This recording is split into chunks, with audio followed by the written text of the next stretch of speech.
Querida igreja, boa noite a todos. Que a paz de Cristo seja sobre a sua vida, sobre a sua família. Amém. Nós estamos no domingo da igreja perseguida e precisamos entender que não podemos permanecer presos na nossa própria liberdade. Precisamos destemidamente abrir o coração e os nossos lábios para poder anunciar o Evangelho do nosso Senhor e Salvador Jesus Cristo. Se os nossos irmãos no campo estão sendo perseguidos, não podem cantar, nós cantaremos por eles. Se eles não podem pregar, nós pregaremos por eles. Se eles não podem fazer missões, nós faremos missões por eles, porque somos uma só igreja e, como eu disse, precisamos fazer o bom uso da nossa liberdade. Como eu disse, nós estamos no DIP, Domingo da Igreja Perseguida, que acontece todos os anos em nossa igreja local. Para aqueles que ainda não conhecem, o DIP é um movimento nacional de oração em favor dos cristãos perseguidos. Esse movimento ele foi idealizado pelo irmão André, que é o fundador da missão Portas Abertas. Essa é uma missão de apoio aos cristãos perseguidos ao redor do mundo. Atualmente, estima-se que mais de 380 milhões de cristãos enfrentam algum tipo de perseguição. Ou seja, isso significa que pelo menos um em cada 7 cristãos é perseguido no contexto mundial. E esses irmãos perseguidos são nossos irmãos, fazem parte da igreja de Jesus. Eles precisam do nosso apoio, eles precisam das nossas orações, eles precisam do apoio da igreja de Cristo. E a nossa igreja local, a IBA, é uma das igrejas cadastradas em apoio a esses cristãos. Por isso, além das nossas orações, toda oferta levantada na data de hoje, não só aqui na IBA Centro, mas na IBA Oeste e na IBA Sede, ela será destinada por meio da missão Portas Abertas aos cristãos que estão sofrendo algum tipo de perseguição no planeta. Bom, todos os anos o DIP traz a nós uma palavra temática, e no ano de 2025 o tema do DIP é o seguinte: forçados a fugir. Cristãos deslocados por causa da violência pedem socorro. Esse é o tema deste ano, forçados a fugir. Como ouvimos no vídeo, estima-se que mais de 68 milhões de cristãos foram forçados a deixar suas casas devido a guerras, devido à instabilidade econômica, perseguição religiosa e outras violações dos direitos humanos. Ou seja, muitos cristãos tiveram que fugir, deixando tudo para trás, e atualmente se encontram deslocados. Mas apesar de tudo isso, por incrível que pareça, eles permanecem firmes em sua fé. Permanecem firmes. Durante a semana eu estive refletindo no que disse um dos pastores de Burkina Faso, e ele disse o seguinte, abre aspas: nós estamos deslocados, mas Jesus não está e nunca estará deslocado de nossas vidas. Fecha aspas. E todos os anos, a equipe da missão Portas Abertas, além de nos mandar todo o material, toda a instrução para a realização do DIP, eles também nos encaminham o texto base para ministração, para repartirmos com toda a igreja. Portanto, o que vai ser compartilhado a partir de agora vem da missão Portas Abertas, né? Então eles apresentam a nós um sucinto esboço para que a gente possa repartir essa palavra com toda a igreja. E por isso convido você, por gentileza, a abrir comigo a sua Bíblia no Evangelho de Mateus, capítulo 19, versículo 29. Mateus, capítulo 19, verso 29.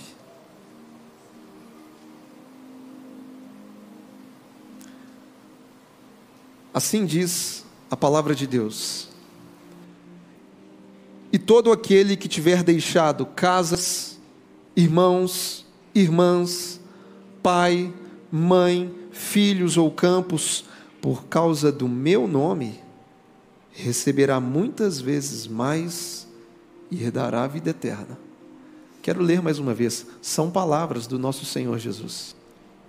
E todo aquele que tiver deixado casas, irmãos, irmãs, pai, mãe, filhos ou campos, por causa do meu nome, receberá muitas vezes mais e herdará a vida eterna. Apenas até aí, feche seus olhos por um instante. Pai, mais uma vez, nós te damos graças nessa noite, reconhecendo a tua soberania, o teu cuidado, e nós te pedimos que o teu Espírito que em nós habita possa, de fato, iluminar o nosso entendimento, Pai. Livra-nos nesta noite de toda apatia, de toda religiosidade, de toda falsa segurança, e que possamos, de fato, fazer bom uso daquilo que o Senhor nos confiou, que sejamos bons mordomos em todo o tempo, e que o nosso coração seja tomado de um santo temor nessa noite, Pai. É o que nós te pedimos, transforma o nosso viver, desperta-nos para a necessidade de repartirmos de graça o que de graça o Senhor liberou sobre as nossas vidas, Pai. Em nome de Jesus nós oramos. Amém e amém. O versículo que foi lido nessa noite, ele carece de uma contextualização. O texto que acabamos de ler tem como pano de fundo um encontro marcante entre Jesus e um jovem rico.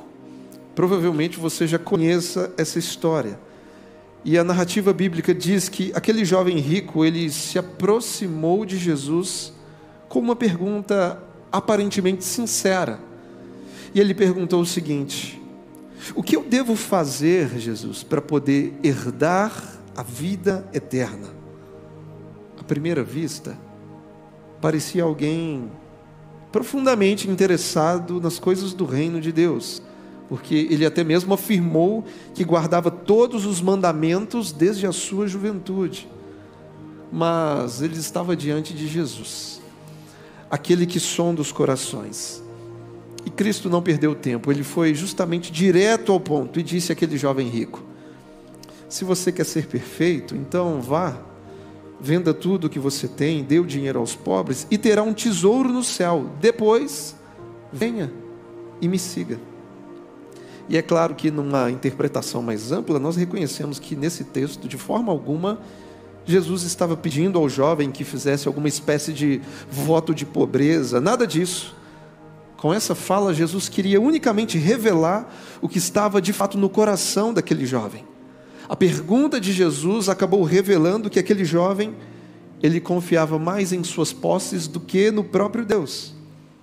Então, diante da fala de Jesus, a Bíblia diz que aquele jovem se entristeceu profundamente. Ele desejava ter a vida eterna, mas não estava disposto a abrir mão do que o impedia de vivê-la plenamente. O apego aos bens materiais falou mais alto, e aquilo revelou algo profundo. Ele não amava o próximo como a si mesmo, e tampouco amava Jesus acima de tudo. O que estava no trono do seu coração não era Deus, mas era a segurança ilusória de suas posses. Interessante que no Evangelho de Marcos, Jesus aprofunda ainda mais essa verdade ao dizer o seguinte: se alguém quiser acompanhar-me, negue a si mesmo, tome a sua cruz e siga-me. Ou seja, não há reino de Deus sem cruz, não há discipulado sem entrega, não há cristianismo sem marcas profundas. Por isso, hoje, conforme nos foi proposto pelos irmãos da Missão Portas Abertas, eu quero compartilhar com vocês as 3 marcas do reino de Deus na vida de um cristão. E quais são essas 3 marcas? São elas: renúncia, recompensa e segurança. Renúncia, recompensa e segurança. Então vamos juntos refletir sobre o que significa renunciar por amor a Cristo, confiar na recompensa que Ele nos prometeu e descansar na segurança eterna que somente Ele pode nos dar. Vamos lá então. Primeira marca na vida cristã, como foi dito, é justamente a renúncia. E é interessante que o início do versículo que foi lido dessa noite diz: e todo aquele que tiver deixado casas, irmãos, irmãs, pai, mãe, filhos ou campos, por causa do meu nome. Isso nos fala de renúncia. A verdade é que seguir a Jesus exige renúncia do nosso coração em muitas áreas da existência. Todo verdadeiro discípulo deve amar a Jesus acima de todas as coisas. E por isso eu e você constantemente devemos nos questionar com sinceridade, perguntando: será que existe algo no meu coração que eu valorizo mais do que a Jesus? Será que existe ainda algum ídolo dentro de mim que eu carrego, o qual eu acho que é a minha segurança? Olha só, no verso que lemos, Jesus destaca essencialmente duas categorias que os seus discípulos devem estar dispostos a deixar, caso necessário, por amor a Ele. Primeiro, ele cita os bens materiais, como casas e campos, algo que, apesar do apego, pode ser reconquistado com dinheiro. E em segundo lugar, Jesus fala sobre laços familiares, como irmãos, irmãs, pais e filhos, e esse último, certamente a nós, é o maior desafio, porque a família faz parte do próprio plano de Deus para todos nós. Agora, ainda assim, Jesus nos coloca à prova ao mostrar que nada nessa vida, por mais valioso que seja, pode ocupar o lugar que é somente dele em nossos corações. E isso exige de nós um amor por Cristo que supere até mesmo os laços familiares. E a grande pergunta é: o que é que essa renúncia tem a ver com o contexto do DIP, tem a ver com o contexto dos cristãos perseguidos? Bom, quando cristãos que estão no campo missionário deixam tudo e seguem a Jesus, há um preço alto a ser pago por isso. E em muitos países isso pode ir ao limite extremo, pode custar a própria vida. Como eu disse agora há pouco, hoje estima-se que mais de 380 milhões de cristãos são perseguidos no mundo exatamente pela decisão que fizeram de renunciar tudo e seguir a Cristo. Muitos deles perderam seus bens, muitos foram forçados a deixar suas casas, e muitos tiveram familiares brutalmente assassinados. Por quê, pastor? Porque disseram que criam em Jesus, porque acreditaram no Evangelho. E esses irmãos não apenas renunciaram tudo por amor a Cristo, mas em muitos casos foram forçados a deixar tudo por amor a Ele. Alguns enfrentaram a separação forçada de suas famílias, outros a perda irreparável de não ter mais a presença de um ente querido. Porém, para eles, cristãos perseguidos, o mais doloroso seja ter que escolher entre Cristo e a própria família, quando a perseguição vem justamente daqueles a quem amamos. E isso acaba provocando divórcio, perda da guarda dos filhos. Às vezes, quando os filhos se convertem, possuem ali a rejeição dos próprios pais. São consequências que tornam a caminhada da fé certamente ainda mais desafiadoras. E é claro que nesse texto, Jesus não está pedindo para você abandonar a sua família. Ele não está pedindo para você abandonar aquilo que Ele te deu, os seus bens, aquilo que você conquistou com o seu trabalho. Não é isso, mas quando a gente olha para o campo missionário e para as perseguições, muitos cristãos se veem numa condição de tomar uma decisão. Ou você nega Cristo, ou eu mato a sua família. E é nessa hora que o amor a Jesus é colocado à prova, onde eles precisam demonstrar que amam mais a Jesus do que qualquer outra coisa. Então grave isso no seu coração.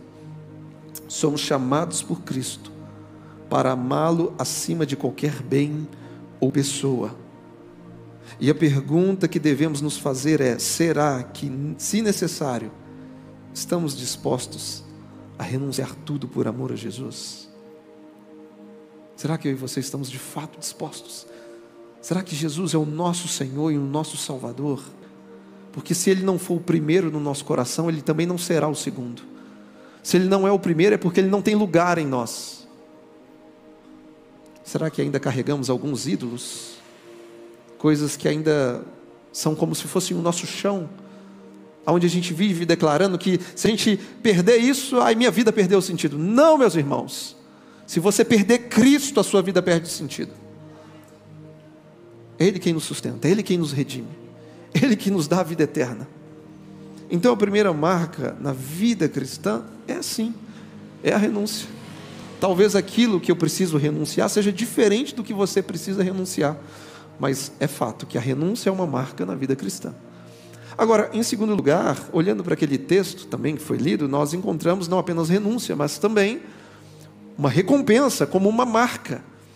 Porque a parte B do versículo nos diz, Cristo nos diz, por causa do meu nome, vocês receberão muitas vezes mais e herdarão também a vida eterna. Nesse texto, Jesus menciona duas recompensas e duas realidades. Primeiro, há uma recompensa imediata, onde eu e você experimentamos da generosidade de Deus na presente era, onde o texto diz que receberemos muitas vezes mais. E em segundo lugar, há também uma recompensa futura. O texto diz, herdaremos a vida eterna, ou seja, receberemos naquele dia um novo corpo, semelhante ao corpo da glória de Cristo, e reinaremos com Ele por todo sempre. Então é fato de que há uma recompensa gloriosa por deixar tudo e seguir a Jesus. O apóstolo Paulo, quando escreveu a segunda carta aos Coríntios, ele disse o seguinte: porque a nossa leve e momentânea tribulação produz para nós um eterno peso de glória acima de toda comparação. Não existe nada que possamos renunciar nessa vida que se compare à glória que há de ser revelada a todos nós. O mesmo Paulo, escrevendo aos Romanos, no capítulo 8, disse: porque para mim tenho por certo que os sofrimentos do tempo presente não podem ser comparados com a glória que há de ser revelada em nós. Não se compara, meus irmãos. Então precisamos nos lembrar que todo sofrimento nesta era tem data de validade, é temporário. Como eu sempre digo, o presente pode ser doloroso, mas o futuro será glorioso para aqueles que creem em Jesus. Como diz um certo cantor, toda dor é por enquanto, mas a alegria do Senhor é daqui até o fim, é eterna. É eterna. O próprio Senhor Jesus, quando compôs ali o Sermão da Montanha, ele disse: bem-aventurados são vocês quando por minha causa os insultarem e os perseguirem e mentindo disserem todo mal contra vocês. Alegrem-se e exultem, porque grande é a recompensa de vocês nos céus. Grande é essa recompensa. Então, o sofrimento no tempo presente, ele é real, e ele não pode ser ignorado, mas o que nos espera na eternidade é muito mais real e muito mais poderoso. Isso significa que as bênçãos da eternidade são muito maiores do que qualquer bem que precisamos abrir mão na presente era. Eu sei que o olhar humano geralmente se limita ao que é passageiro, ao que é material. No entanto, somos convidados, encorajados a enxergar com os olhos da fé. E é sob essa perspectiva que devemos aprender a ver todas as coisas, porque olhando para o texto, a promessa é clara. A promessa é clara: receberemos muitas vezes mais e herdaremos a vida eterna. E essa verdade deve encher o nosso coração de coragem, a nossa alma de esperança. Primeiro porque foi Jesus quem disse, e nós sabemos que Ele sempre cumpre as suas palavras, Ele sempre cumpre as suas promessas. E segundo, porque essa herança, essa recompensa não depende dos nossos méritos, mas é fruto da graça de Deus sobre nós. Portanto, sigamos firmes e disciplinados, porque a recompensa que nos aguarda é incomparavelmente gloriosa. Mesmo que os dias sejam maus, mantenha os seus olhos naquilo que é eterno.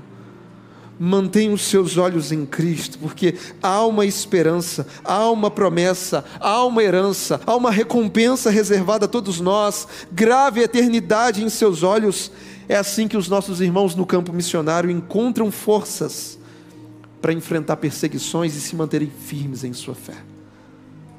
Coloque os seus olhos naquilo que é eterno. Bom, nós falamos dessas marcas: renúncia, recompensa e, por fim, existe uma segurança, que também precisa ser uma marca, precisa estar em nós, assim como uma âncora firme em nossa alma, como disse o autor da carta aos Hebreus. Segurança. E nós reconhecemos que segurança certamente é um anseio universal. Todos nós, de alguma forma, lá no fundo, estamos em busca de segurança.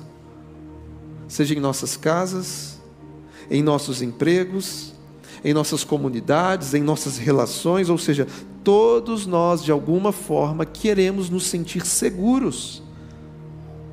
E eu sei que alguns buscam segurança no dinheiro, outros buscam segurança num diploma, numa carreira, em pessoas e por aí vai, mas hoje não estamos falando de qualquer tipo de segurança. Eu não estou me referindo a uma segurança que pode ser comprada, contratada ou preparada por cada um de nós, mas estou falando unicamente de segurança eterna, ou seja, a verdadeira segurança que somente Deus pode nos dar. Agora pense comigo: se a verdadeira segurança, que é a vida eterna, ela vem de Deus, logo também existe uma falsa segurança que vem deste mundo, que vem do presente século. Por exemplo, voltando à história do jovem rico, aquele jovem nos mostra que a segurança dele não estava em Deus, mas estava naquilo que ele possuía. E nós sabemos, de uma forma madura, que o problema não era a riqueza em si, mas a posição que ela ocupava em seu coração.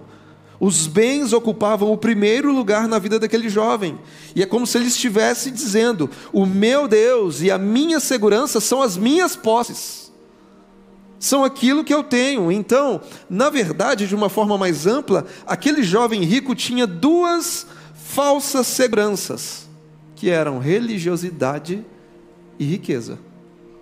Duas falsas seguranças. E por qual motivo essas duas coisas eram falsas seguranças?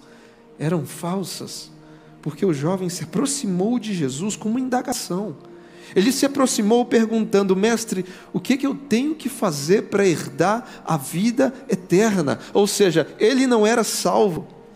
Isso significa que nem a religiosidade e nem a riqueza conseguiram conceder a ele verdadeira segurança, que é a vida eterna.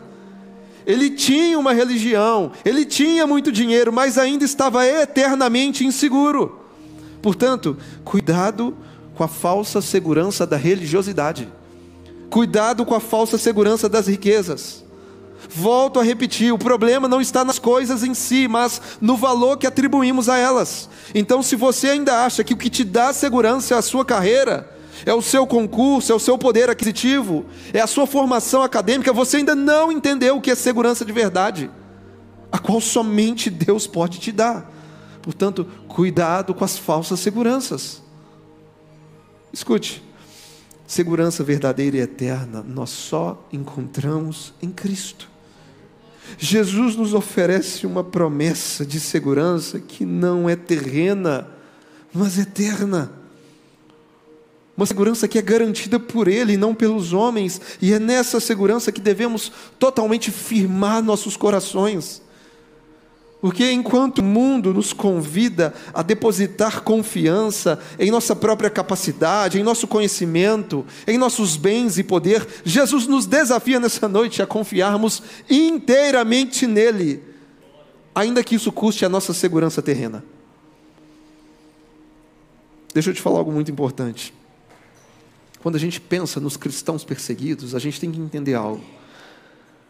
Embora seja extremamente perigoso viver em um país onde pessoas são perseguidas por causa da sua fé, é importante lembrar que não existe nada mais perigoso do que amar qualquer outra coisa acima de Jesus.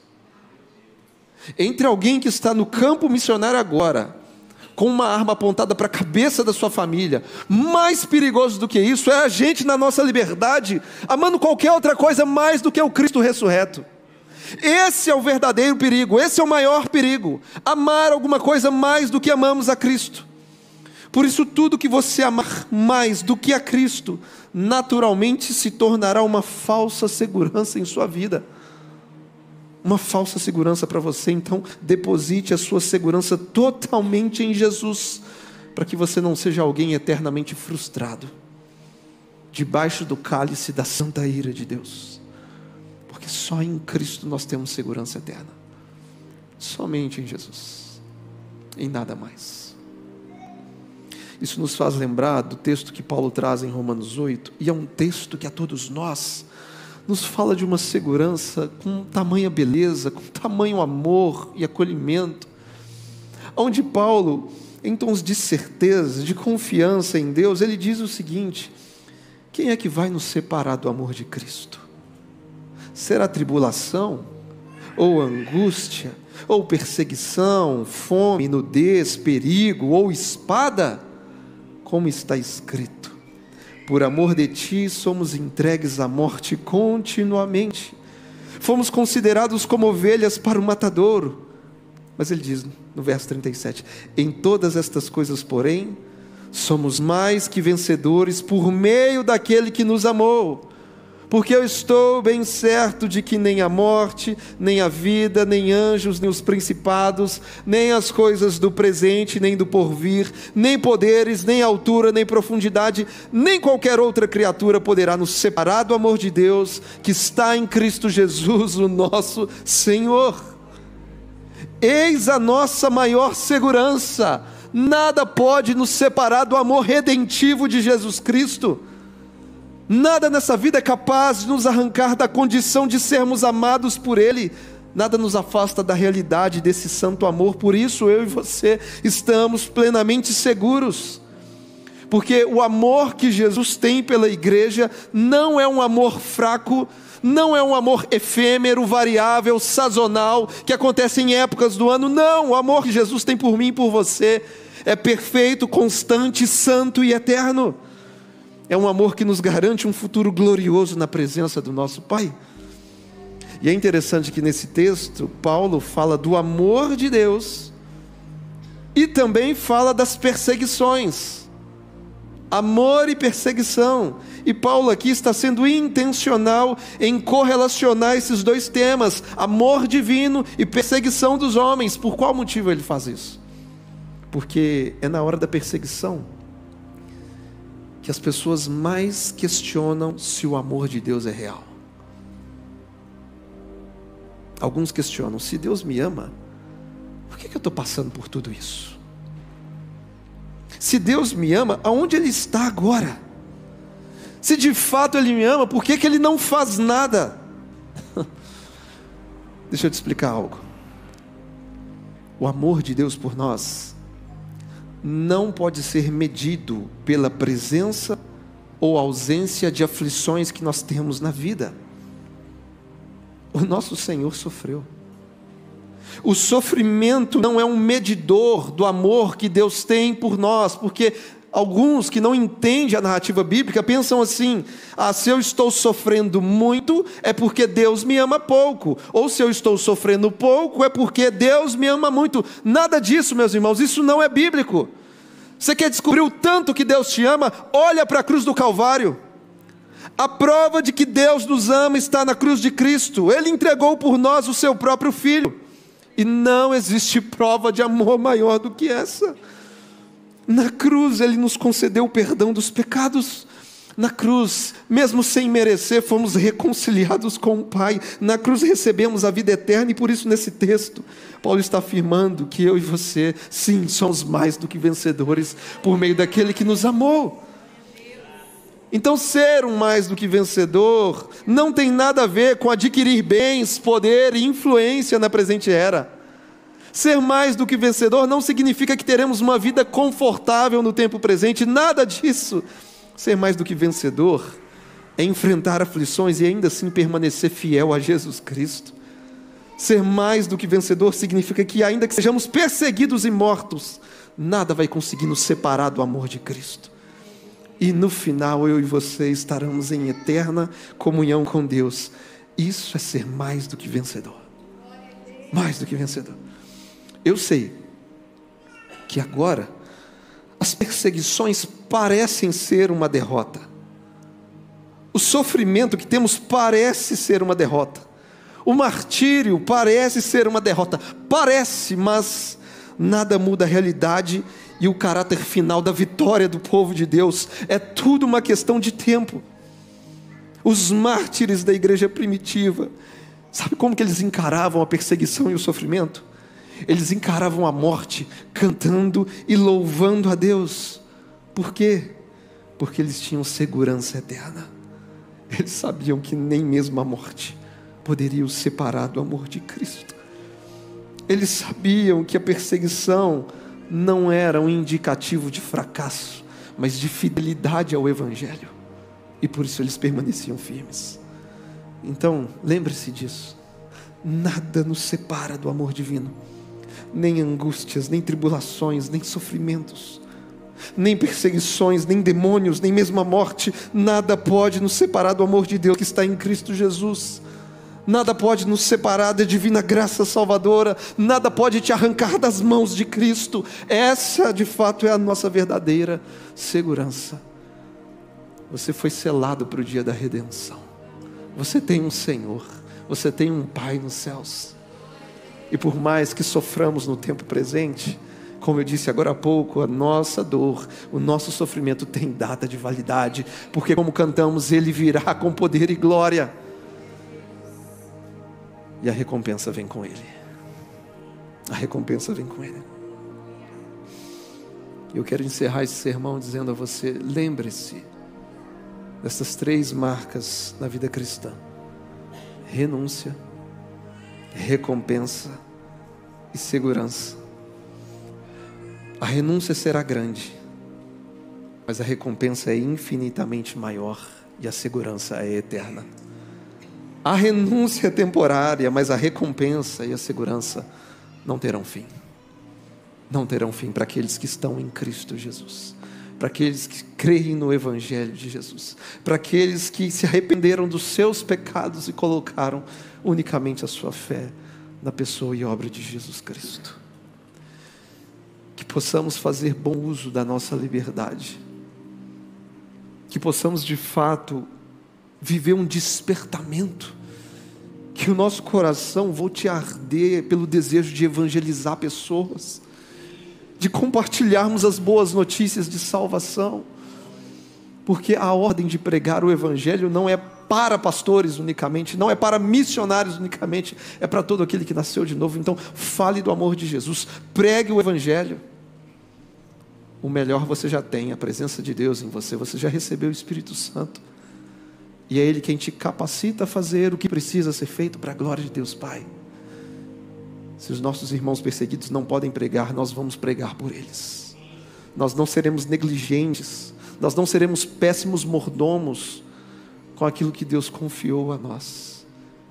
Que sejamos diligentes, zelosos, que o nosso coração seja cheio de temor e que possamos viver todos os nossos dias para a glória de Deus Pai, em nome de Jesus. Você que pode, fique de pé no seu lugar nessa hora e feche os seus olhos por um instante.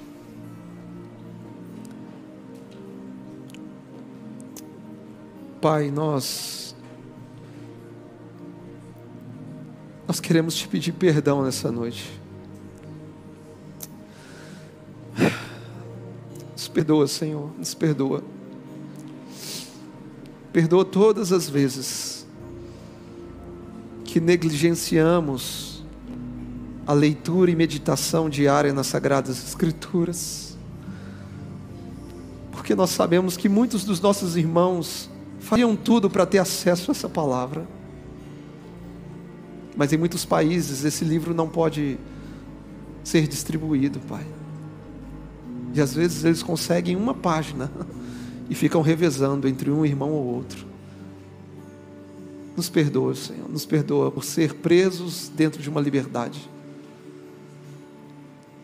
Perdoa, Senhor, as nossas falsas seguranças. Perdoa os ídolos que são erguidos no nosso coração. Nós nos arrependemos nessa noite, Pai, e te pedimos que o Teu Espírito em nós recoloque cada coisa no seu devido lugar, e que nada nessa terra ocupe o lugar que só pertence a Cristo. Que possamos de fato Te amar, Pai, acima de todas as coisas, e que isso seja demonstrado nas decisões que tomamos durante a semana, nas nossas agendas, no tempo que reservamos a sós contigo, e no desejo sincero de pregar o Teu Evangelho ao nosso colega de trabalho, aos nossos amigos da faculdade. Pai, transforma o nosso coração, Jesus. Transforma as nossas vidas. Muda as nossas casas, as nossas famílias. Traz um despertamento espiritual. Coloca em nós mais fome e sede pela Tua presença, mais fome pela Tua verdade, pela Tua palavra.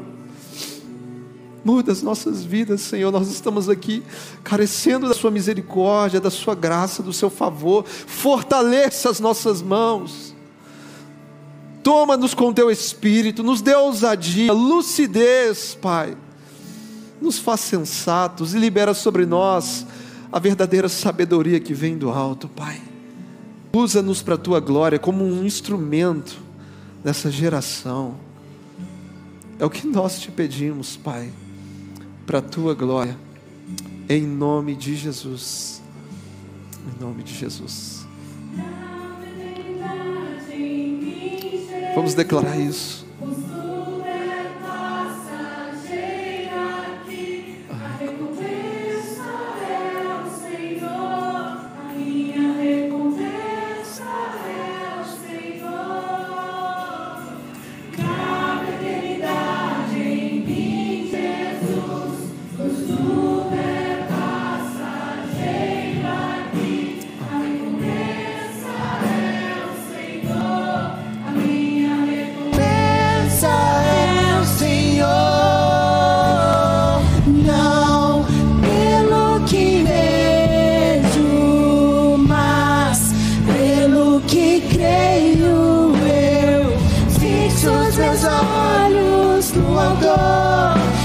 Consumador da minha fé, não pelo que vejo, mas pelo que creio. Eu fixo os meus olhos no Autor e Consumador da minha fé.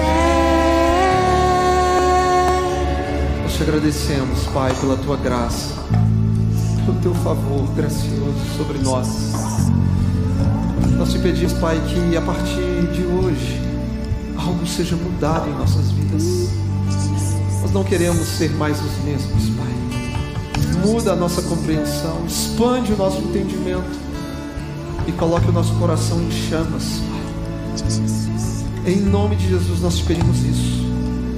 Que haja em nossas casas um renovo, um recomeçar, um despertamento, e que isso seja nítido ao olhar de todos aqueles que se relacionam conosco, Pai.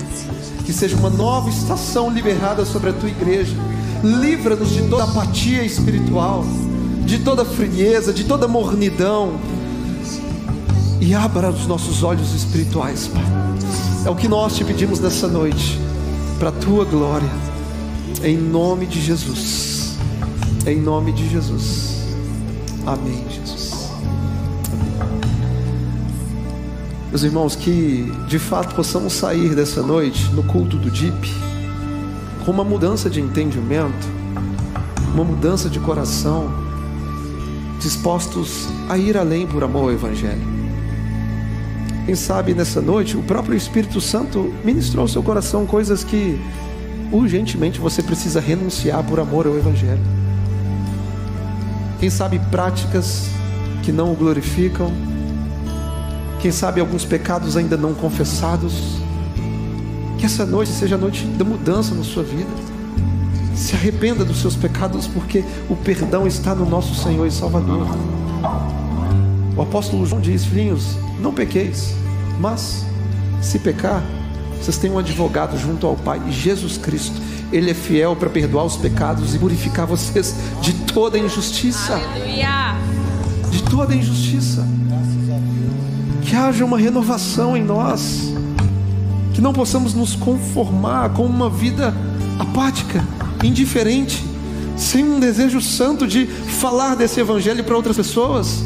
Chega de viver para nós mesmos, no comodismo, como se a responsabilidade fosse sempre do outro e nunca nossa.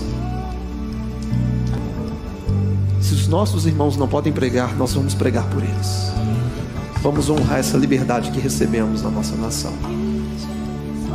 Podemos contar com vocês?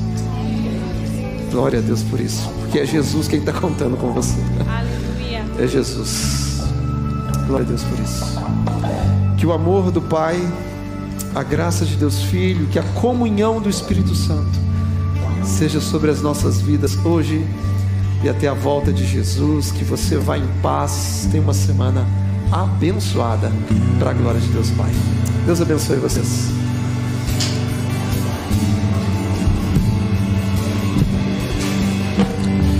Grave eternidade em mim, Jesus, pois tudo é passageiro aqui. A recompensa é o Senhor, a minha recompensa é o Senhor. Grave eternidade em mim, Jesus, pois tudo